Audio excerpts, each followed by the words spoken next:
Thank you for everyone's patience and for joining us today for this Wednesday press conference.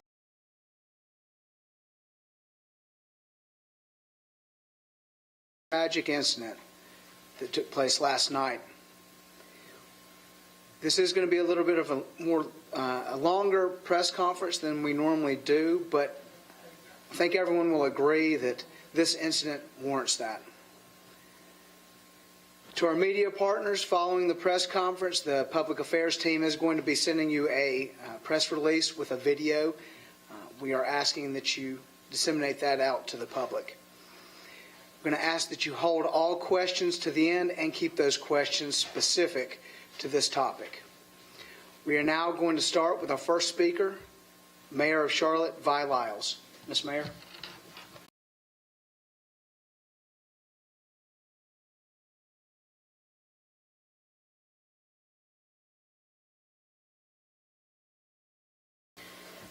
I want you to know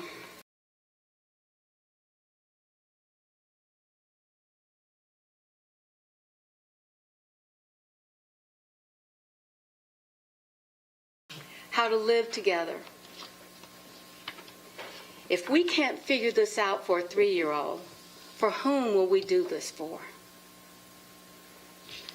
As mayor of the city, as we recognize our city council and all the efforts that we've put in to making sure that this community could have something in the future that we could be proud of, that everyone was valued.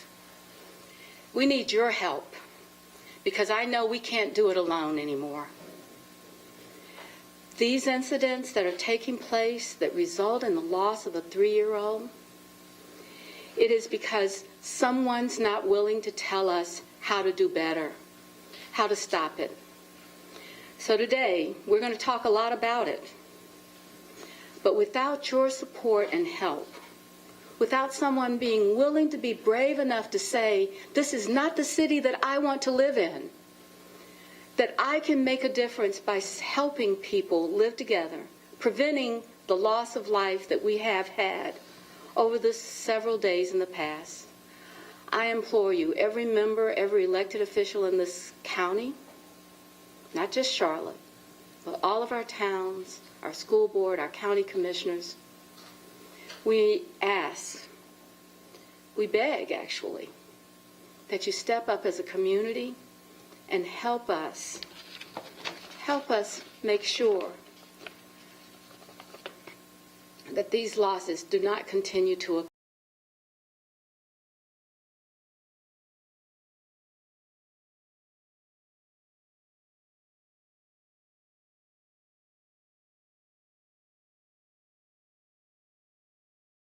For us to have a safer Charlotte.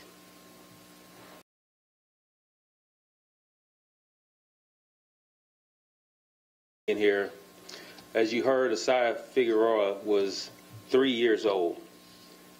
He was shot last night while sleeping in his home in North Charlotte.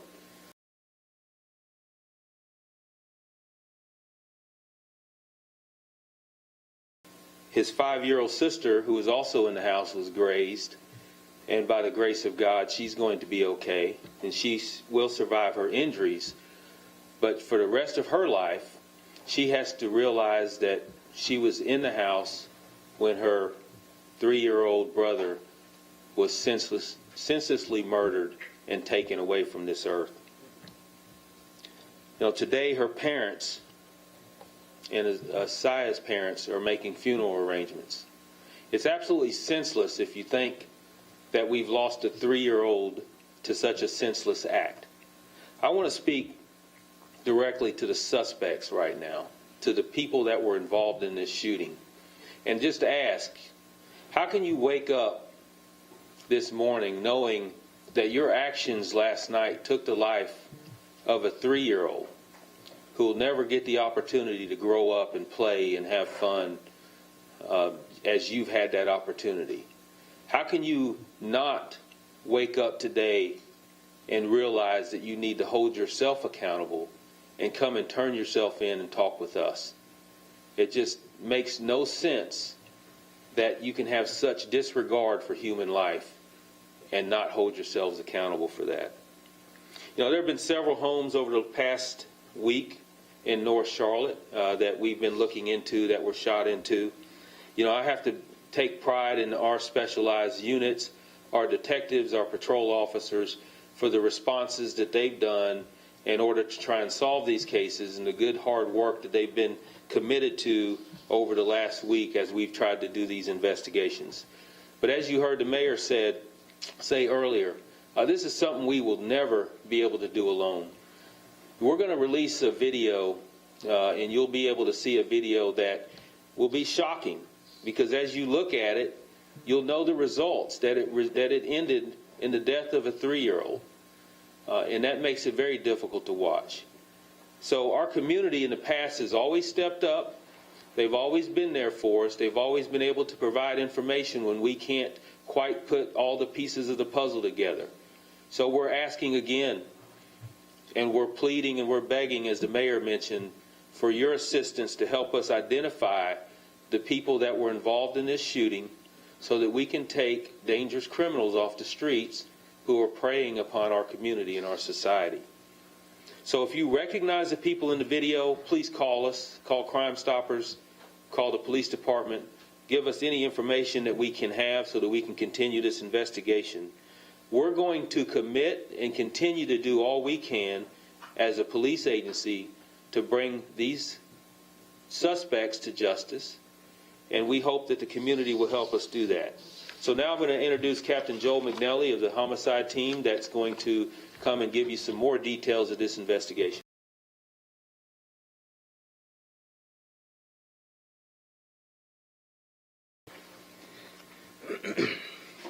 Thank you, Chief. Community, I'm here today because we've had a series of shooting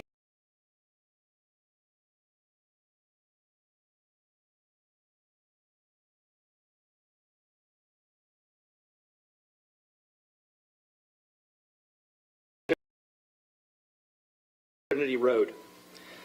A teenager was killed in that homicide, and 2 other teenagers were shot during that incident.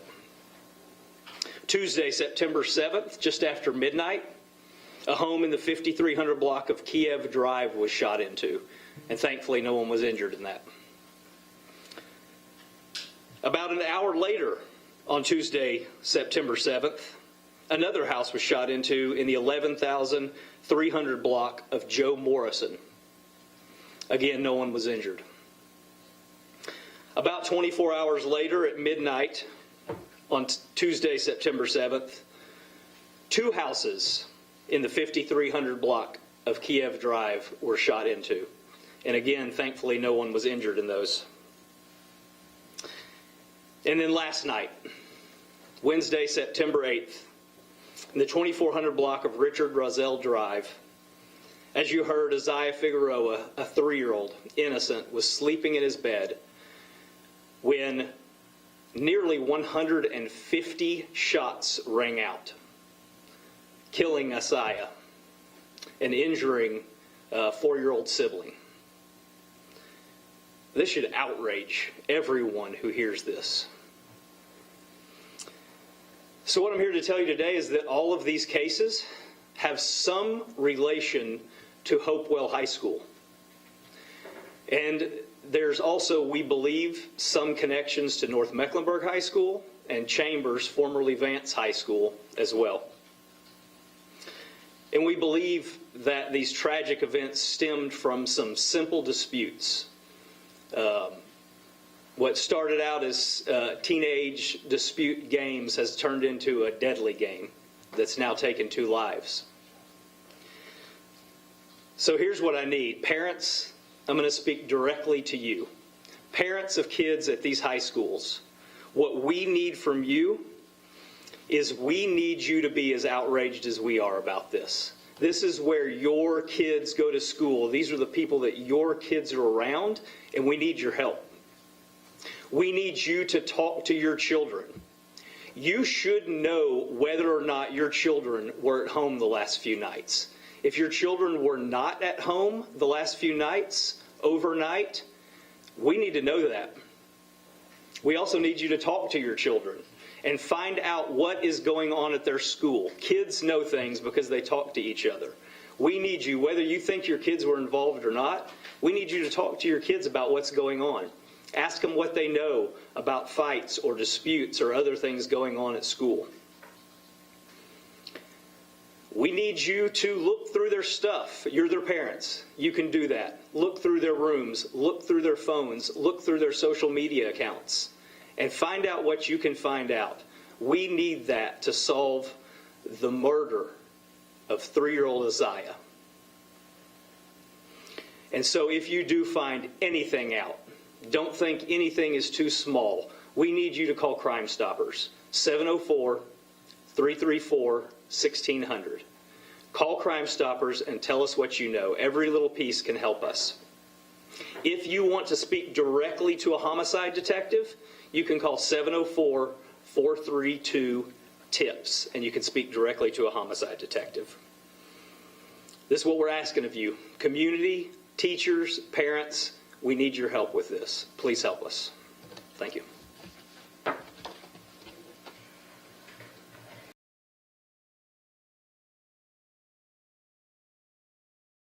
We need you.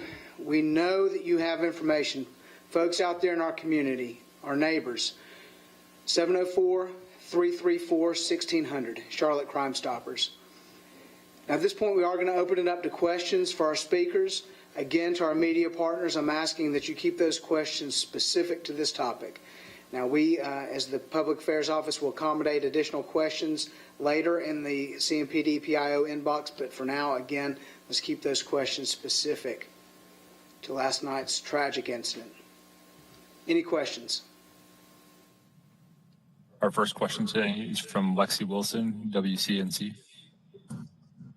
Hi there, thank you. I was just wondering if you guys have found any of the vehicles involved. Do you know how many shooters or the age? I know you said these high schools and middle schools, but those are my first questions. I'm going to have the captain come back up here to address that question. So the question was, have we found any of the vehicles? We have not found any of the vehicles yet. The video that will be released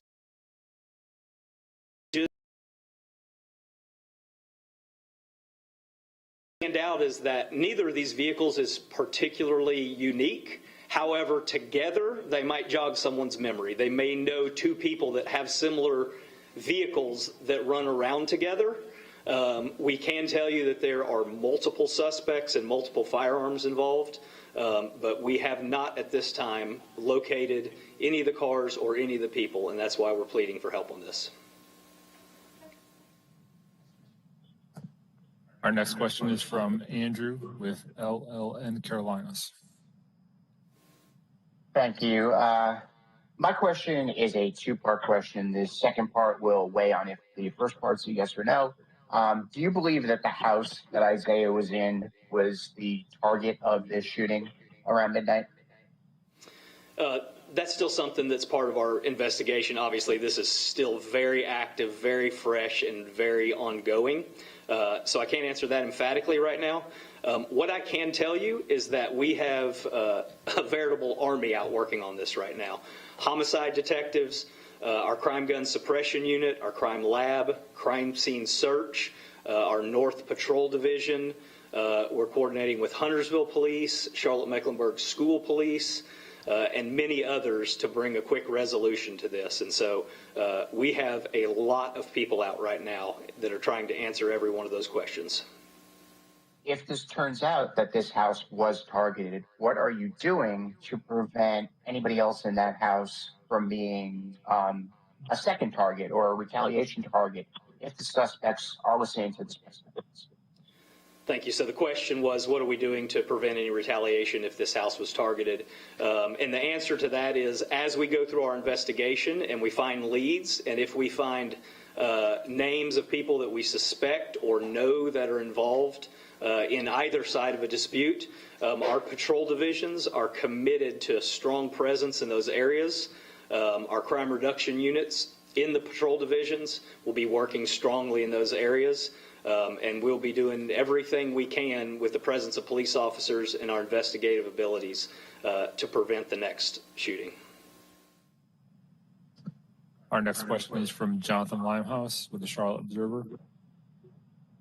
Hey, Captain. I wanted to know what led you guys to looking at the hospitals. Well, through our investigation in this series of events, we have seen indications that people involved in these crimes are students, and because of the condensed time frame of these incidents over a few days and all happening in the same part of town, also information that we've gathered in our investigation has led us to believe that this is related to high school students. Melissa with WSOC. Hey there, what's being done today at those high schools that you mentioned to try to solve this crime and prevent others?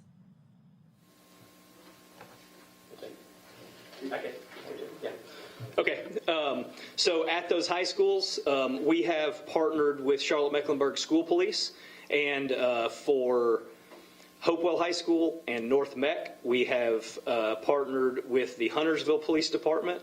They have all pledged whatever resources are necessary. They have increased the presence of officers at those schools, and CMS is following their protocol for screenings or evaluation within the schools. And then additionally at Chambers High School, which is within CMPD's jurisdiction, the same type of response at Chambers. Our next question is from Lana Harris, WCNC.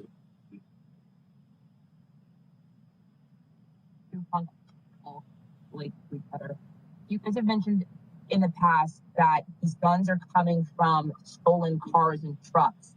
Is that still the case? Where else may they be coming from? Is this gang related, and is there a chance that these guns are being imported into this city to do crimes like this? Yeah, so the question is where are the guns coming from? Is this gang related? Could the guns be imported into the city? And so the answer is any of that is possible.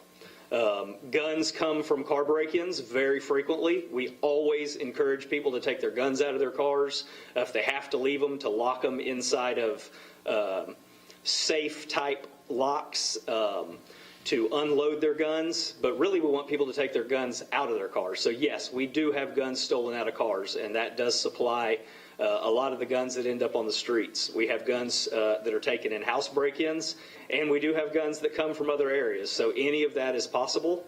And as to the question of whether or not this is gang-related, that is something that we are actively investigating as we pursue our leads and talk to people. That's something that we are evaluating to see if that is the case.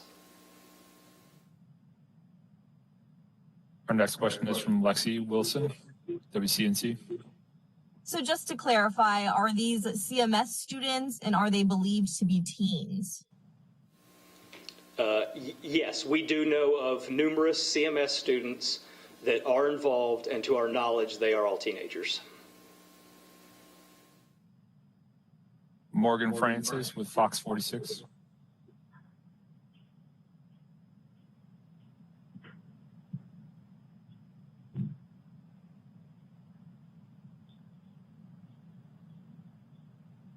Morgan, if you're there, we can't hear you.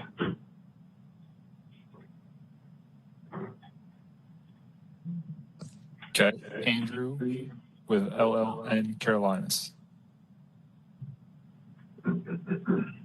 This question's for either the captain or the chief. Since you believe these are high school students, teenagers, and you're pleading for parents with information, let's say one of the suspect's parents knows what's going on. Will they be also charged accordingly as an accessory or accomplice to this crime? Yeah, that's a hard question to answer right now without the exact facts of what the parents know. There certainly could be some parental negligence involved in kids being out in the middle of the night with guns, but there may not be. You know, forever kids have snuck out of houses and done other things. And so I can tell you right now that our goal right now is not to jam up the parents. Our goal right now is to take the violent and dangerous people who are shooting into houses and killing people off the street. Keep going or what?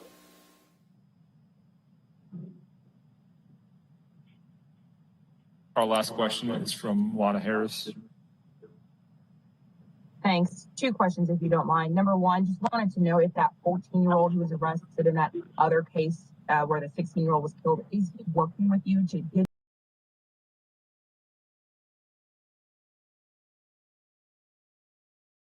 any ballistic technology that's helping you in any way? Yeah, can you repeat the second question? I heard the first question.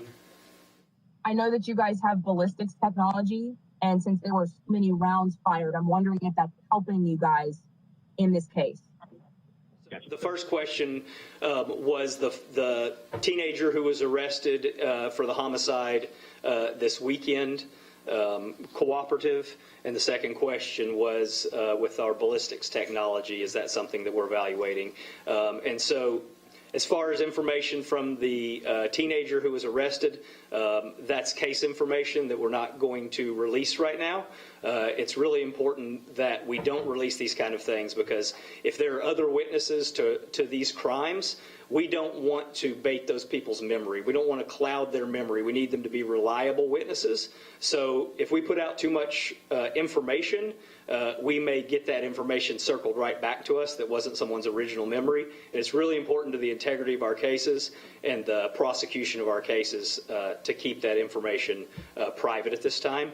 The second question is about ballistic evidence, and absolutely, our lab is actively working as we speak in this building upstairs right now, analyzing the ballistic evidence from every one of those cases to see if we have anything that matches, and if and when leads are generated by that, we will pursue those leads.